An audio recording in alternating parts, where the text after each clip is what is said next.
요번에 조금 지난번 꿈보단 재밌게 보신 것 같은데 누구의 연기가 제일 좋으셨어요? 저는 다 이제 연기를 보면서 특별하게 튀는 부분은 없었는데 문성근 씨가 오랜만에 영화에서 봐서 반갑긴 했는데 약간 어색하다 느낌이 약간 튄다라는 느낌을 받았어요. 무슨 이유인지는 잘 모르겠지만 굉장히 연기의 베테랑이시잖아요. 그럼에도 불구하고 큰 흐름에서 문성근 씨 연기가 약간 좀 튄다. 약간 좀 안 맞아 보인다라는 느낌을 받았습니다. 개인적으로. 아, 저랑은 좀 생각이 다르시네요. 저는 이제 이게 추리 영화잖아요. 근데 문성근 씨가 저 사람이 연기를 못하는 사람이 아닌데 이사 오고 나서 첫 식사를 하는데 뭔가 자세도 이러고 표정도 이상해. 아, 저분이 지금 연기를 아니야. 이거 좀 뭔가 이상한데? 엄마도 어디 도둑교과서에서 나올 것 같은 너무 친절한 엄마야. 거기서 저는 의심을 시작하면서 이거 뭐지? 이 집에서 무슨 일이 일어나지? 이 엄마 아빠 누구지? 이 엄마 아빠는 왜 이런 성격을 가지고 있지? 막 이런 것들을 생각하면서 추리를 시작해서 저는 어떻게 보면은 뭐 문성근 씨가 그게 잘못된 판단일 수도 있지만 저 같은 관객한테는 또 약간 그게 어떤 추리를 풀어가는 단초가 된 부분도 있고요. 저는 그래도 이 영화에서 강하늘 씨 정말 얘기 꼭 해야 될 것 같아요. 장항준 감독은 이 강하늘을 보면서 특히 동주를 보면서 이 동주가 윤동주 시인을 표현한 거잖아요. 배우가 무엇을 캐릭터를 표현할 때는 몸을 막 움직일 수도 있고 표정을 많이 움직일 수도 있고 막 이래요. 근데 그 암울한 시대에 갇혀있는 한 시인이에요. 진폭이 되게 좁단 말이에요. 슬픈 눈빛으로만 연기를 많이 해야 되는데 그걸 해내더라는 거죠. 그것도 굉장히 큰 울림으로. 야, 이거 정말 20대 배우가 할 수 있는 연기가 아닌데?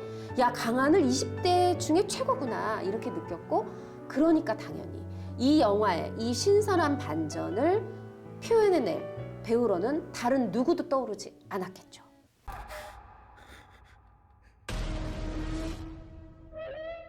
비 내리던 밤 낯익은 그곳 붉게 물든 피아노 날카로운 비명 악몽 같은 기억 나는 절대 미치지 않았다.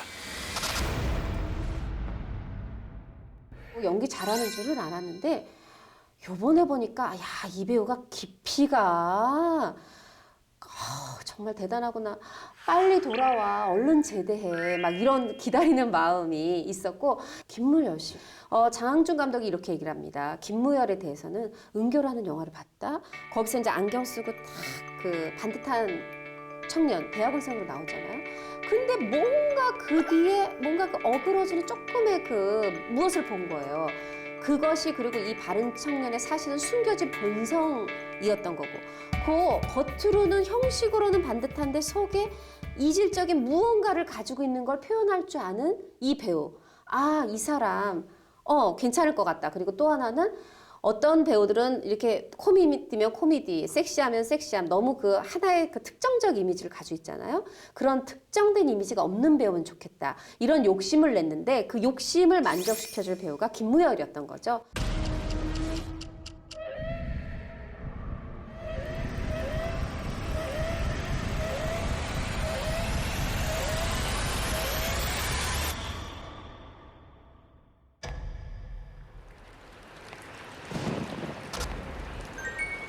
비 내리던 밤 낯익은 그곳 붉게 물든 피아노 처절한 비명 악몽 같은 그늘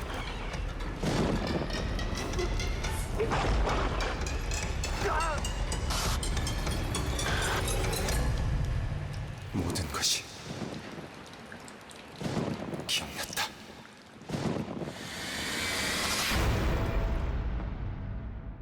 저는 특히나 거기서 왜 김무열 씨가 마지막에 강하늘 씨 이 진석이 누워있는 병원에 찾아갔을 때 얘기를 하다가 갑자기 눈물이 공중으로 휙 떨어지듯이 뻐럭 하고 눈물방울이 떨어질 때 있었잖아요.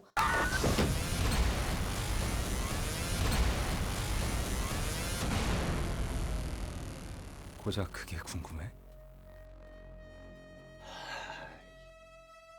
기억났다. 그때 심쿵하면서 와, 남자 배우 중에 저 정도 눈물 흘릴 배우 몇 명이나 될까? 야, 김무열 다음 영화 기대된다. 이런 느낌을 가졌고요.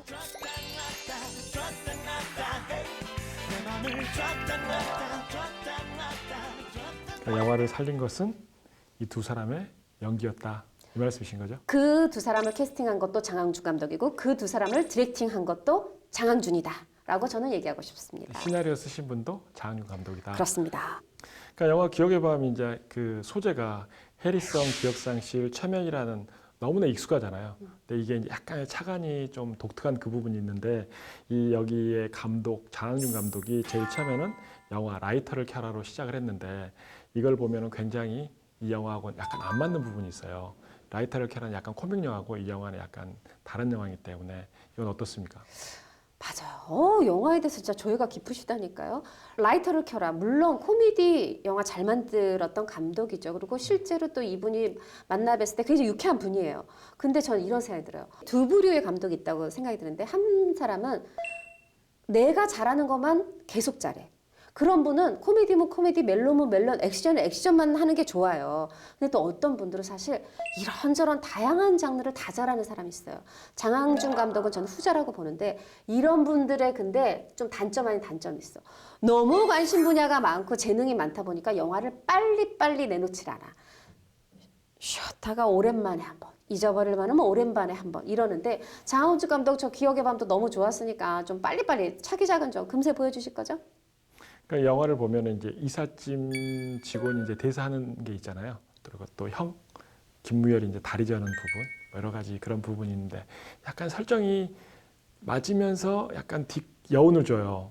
그런 설정 같은 경우를 만드는데 굉장히 시간이 많이 걸린 것 같은데 1년 반 정도 준비했다고 하는데 이거에 대해서는 알고 계시면 이야기 좀 해주십시오. 제가 예. 뭐 이렇게 아는 것도 많지 않지만 그 제작사 대표 카드 한번 써보겠습니다. 아 예. 이 시나리오 작업의 비하인드 스토리는 저보다 더 잘 아실 것 같아요. 여보세요? 네, 안녕하세요. 장원석 대표님.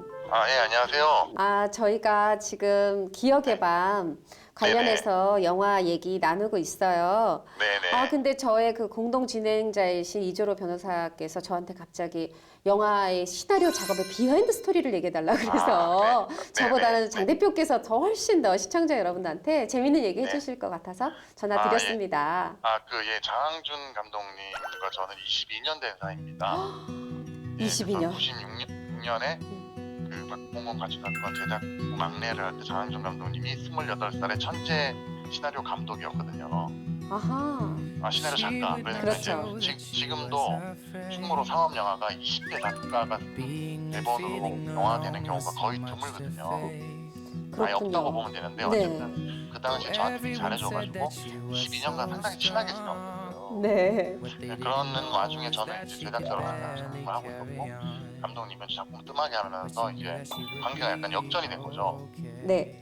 그러면서 대본을 몇 번 보여줬었어요. 작업하시는 거를. 네. 검은 사제들 나오기 전에 그런 오컬트 무비 시나리오도 써서 주셨고 음흠. 그리고 그 1987이라는 영화도 사실은 장항준 감독이 기획해서 저랑 계속 얘기를 했었는데 문제는 완성을 못 시켰어요. 계속. 네. 그러니까 이제 남들에게 좋은 기회가 간 거죠. 음흠. 근데 이제 마찬가지로 이 기억의 밤도 처음에 절반 정도 써서 주셨어요. 네. 근데 너무 제가 재밌게 본 거예요. 정말 시나리오가 너무 재밌는 거예요. 그래서 어쨌든 그 뒷부분이 이제 완성이 안 된 상태에서 앞부분을 보고 제가 감독님께 딱 한 말씀만 드렸거든요. 감독님 이거 뒷부분 말이 되냐? 말이 되면 이건 대박이다. 근데 말이 되기 정말 힘들 것 같은데 정말 말이 되냐? 그랬더니 감독님이 말이 된대요. 말이 되고 그 정신과 의사들이나 뭐 최면 수사 하시는 분 이런 분들이랑 얘기했을 때 말이 다 된다. 그래서 감독님 그러면 일단 말이 되면 나는 이거 정말 하고 싶다. 그리고 나서 3개월 정도 있다가 이제 완고를 써주셨는데 정말 말이 되더라고요. 맞아요. 그래서- 굉장히 신선한 반전이에요. 네네. 그래서 그 부분 말이 되는 부분을 희망을 가지고 그 뒷부분을 좀 많이 수정해가지고 지금의 완성한 시나리오가 된 겁니다. 기억의 밤이라고. 네. 그렇군요. 이런 우여곡절을 겪느라 1년 반의 시간이 간 네네. 거였군요. 네네. 장 대표 보시기에 이 기억의 밤의 가장 큰 장점은 뭐라고 생각하세요? 저희가 이제 상업 영화이지만 저희는 뚜렷한 주제 의식을 가지고 출발을 했거든요.